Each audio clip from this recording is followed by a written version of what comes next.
I'm Miranda, here once again in the kitchen, and joining us are one of our favorite Italian chefs, Fabio Viviani. So Thank good you. to have you here. What are we gonna make? We are going to bake some really good flourless hazelnuts and honey cookies. Ooh, sounds delish. Would you mind to butter and flour the baking pan? Of course not. So the first things that we have right here is some crumbled hazelnut. Then we add them to egg white, beat to a soft peak. Add some cinnamon. Next, add some honey.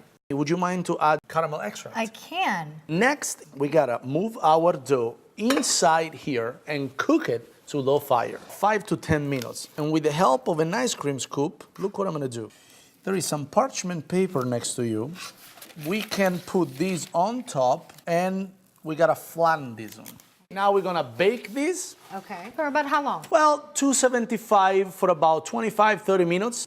Now the good news, Oh, they look great. the cookie is done.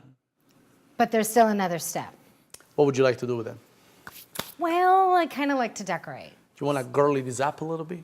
How about this? Huh? How's that? You made them pretty. I made them Right? good, you made them pretty. Thanks so much for coming on. Thank you so much for having me. A special thanks to McCormick for providing the ingredients for this recipe, and also thanks for giving back. They will be donating to United Way in celebration of their 125th anniversary. To find out more about this and other delicious recipes, go to betterlivingtv.ca/in the kitchen.